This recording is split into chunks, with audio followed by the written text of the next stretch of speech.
This is a story of horror. It happened many years ago, but I still remember it clearly. I will never forget it, and my wife will never forget it either. After we were married, my wife, Amelia, and I went to Germany. We went to stay in the old city of Nuremberg. In Nuremberg, Amelia and I met an American. Like us, he was on holiday. His name was Elias. The three of us became good friends, and we spent a lot of time together. Every day, we went round the city looking at the buildings.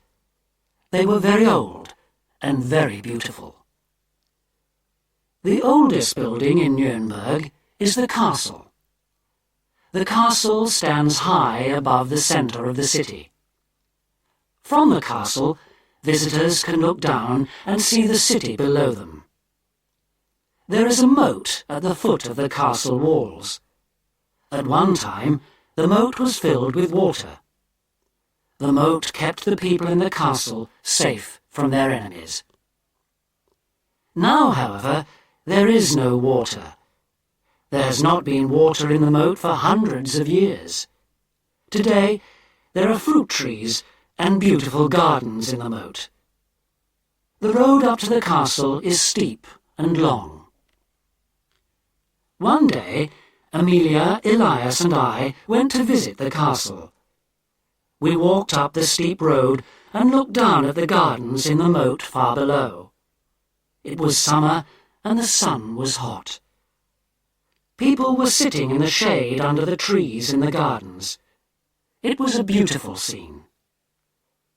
We walked further up the hill and looked down again into the moat. Far down, near the bottom of the wall, we saw a cat. It was a large black cat, and she was playing with her kitten. The kitten was chasing its mother's tail, and they were happy together. It made us feel happy too. "How happy they are," said Elias. "Let's join them in their game. We can play with them." Elias bent down and picked up a stone. "Look," he said. "I'll drop this stone. It will fall near the kitten, and it won't know where the stone came from. It will puzzle the cats." "Be careful," said Amelia. She looked unhappy and frightened. "Please be careful. Don't hit the little kitten with the stone." "I won't hit the kitten," replied Elias. "I want to play with them. I don't want to hurt them." "But it's a long way down," said Amelia. "It's dangerous." "No, no," said Elias. "Look, I'll drop the stone far away from the kitten and its mother." Elias bent over the wall. He opened his hand and dropped the stone. We all looked down. The stone fell and hit the kitten. The kitten died immediately. The mother cat looked up. Her green eyes stared straight at us. Then she looked at her dead kitten and licked its body. She looked up at Elias again. She opened her mouth and showed her sharp teeth. Her teeth were red with the kitten's blood. Suddenly, the cat tried to run up the wall. She wanted to reach us. She ran up a short way and then fell back to the ground. She fell on top of the kitten. Her fur became red with the kitten's blood. The cat looked very frightening. Amelia was so upset that she felt ill. I took her to a nearby seat. She sat down in the warm sun. I walked back to the wall. Elias was standing there. He was looking over the wall. The cat was still trying to run up. She wanted to reach us. Every time she tried to climb up, she fell to the ground again. She looked more horrible every time. "The poor cat is going mad," said Elias. "It was an accident. I'm sorry I dropped that stone. I only wanted to play with the cats. I didn't want to kill the pretty little kitten." Amelia felt better after a few moments. She walked back to us. We all looked over the wall again. The cat looked up at us. She saw Elias and tried to run up the wall once more. "Oh, the poor cat!" cried out Amelia. "She's so angry. She wants to get near you, Elias, and kill you." Elias laughed when Amelia said this. He was a brave man. He was not afraid of a cat.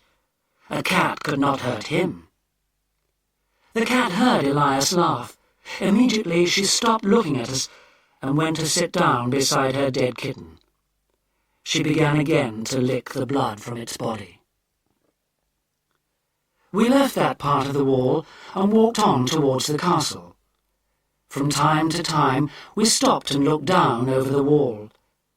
Every time we looked down, we saw the cat looking at us. She was following us. She was walking round the bottom of the wall. At first she was holding her dead kitten in her mouth. Then she took the kitten and hid it somewhere. She followed us by herself. We went on up the road. We came to a big gate. From the gate a path led to the castle. There is a very famous building in the grounds of the castle. This building is called the Torture Tower. The Torture Tower is the most interesting building in the city of Nuremberg. We went into the tower. We were the only visitors there. A man was sitting by the door. He was a guide. His job was to show visitors round the tower. The tower was very dark inside. The only light came through the door. We began to climb up the dusty wooden stairs. At the top of the stairs there was a large room. There were a few small windows in the walls of this room. In the light from the windows we saw the things in the room more clearly. There were large swords on the walls. These swords were so big that they had to be held with 2 hands. On the floor there were blood-stained blocks of wood. Hundreds of years ago, people's heads were cut off on these blocks of wood with an axe. Everywhere there were horrible instruments. These instruments were used long ago to torture people. Some of the chairs had sharp spikes on their seats. People were hurt when they sat down on them. There were iron collars to put round people's necks. There were things that looked like baskets, but they were made of steel. A basket was put over a person's head, and the head was crushed very slowly. All these things were horrible and frightening to look at. Amelia's face went white, and she held my hand. In the centre of the room there was the most frightening thing of all. This was called the Iron Maiden. It was made of metal and was shaped like a woman. It was covered with dust and was very dirty. It was very old, too. On the front of the metal body there was a ring made of iron. There was a rope on the ring. The other end of the rope went through a pulley on a wooden pillar in the room. The guide showed us this Iron Maiden. He pulled the rope, and the front part of the metal body opened up. It was like a heavy door on a hinge. We looked inside the body. There was room inside for a person to get in and stand up straight. The door was very heavy. When the guide let go of the rope, the door fell quickly and shut tightly. We looked at the inside of the door more carefully. It was very frightening. On the inside of the door there were long iron spikes. These spikes had sharp points at the ends. When the door was shut, some of the spikes went through the eyes of the man inside. Other spikes went through his heart and his stomach. Amelia saw these spikes.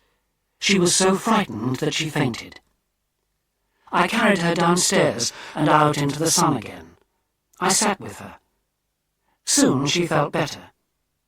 We then went back and found Elias. He was still looking carefully at the Iron Maiden. "I want to get inside that," Elias said. "I want to see what it feels like to stand inside. But first, you must tie my arms together and then my feet." Elias spoke with great excitement. "We must find some rope," he said to us. Elias spoke to the guide. "Bring me some rope." The guide did not answer. He did not move. He only shook his head. Elias took some money from his pocket. He offered it to the guide. "Here, take this money," Elias said to him. "And don't be afraid." The guide took the money. Then he found a piece of rope. He came back and tied the rope round Elias's hands. Then Elias said, "Wait a moment. Don't tie my feet together now. I'm a heavy man, and you won't be able to lift me into the Iron Maiden. I will get inside. Then you can tie my feet together when I am in." While he was talking to us, Elias got inside the Iron Maiden. It was just big enough. There was no room left in it. Amelia looked frightened, but she said nothing. The guide tied Elias's feet together with the rope. Now Elias could not move at all. Both his arms and his feet were tied tightly together. Elias was very happy, and he smiled at Amelia. "That's good," he laughed. "Now, close the door very slowly." "Oh, no, no, no!" cried Amelia. "I can't watch you, I can't." Elias looked at Amelia and then at me. "Take Amelia outside," he said. "She's afraid. Take her for a walk." Amelia did not move. She held my arm tightly, and she trembled with fright. Slowly, very slowly, the guide let the rope go through the pulley. The door closed little by little. The spikes got nearer Elias' face and body. He looked happier and happier as they got nearer and nearer. After a few minutes, the guide had let the door down only a short way. I looked at Amelia. Her lips were white. She was not looking at Elias. She was staring at the ground near the bottom of the Iron Maiden. I looked too. The black cat was sitting there. The cat's eyes were shining. There was still blood on her fur. I cried out, "Look, there's the cat!" The cat stood up. She looked very fierce. Elias saw the cat and laughed. "Has the cat followed us here?" he laughed. "If she comes near me, kick her with your foot. I can't move." Just then, Amelia fainted. I put my arm round her shoulders to hold her up. At the same time, the black cat gave a loud cry. She jumped up quickly. She did not jump towards Elias. She jumped at the guide.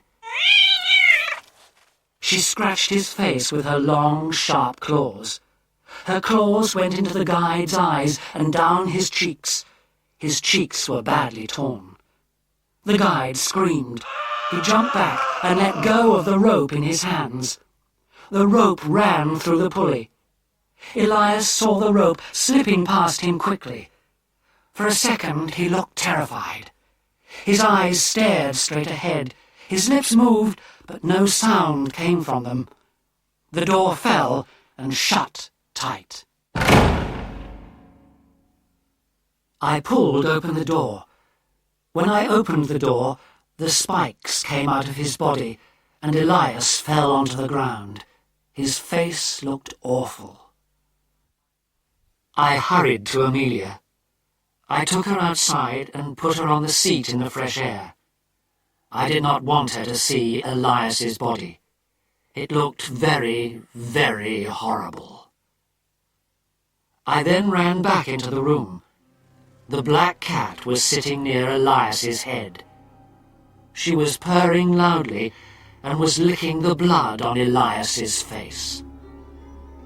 Quickly, I walked over to one of the walls and took a big sword in my hands. With all my strength, I raised the sword above my head and let it fall suddenly.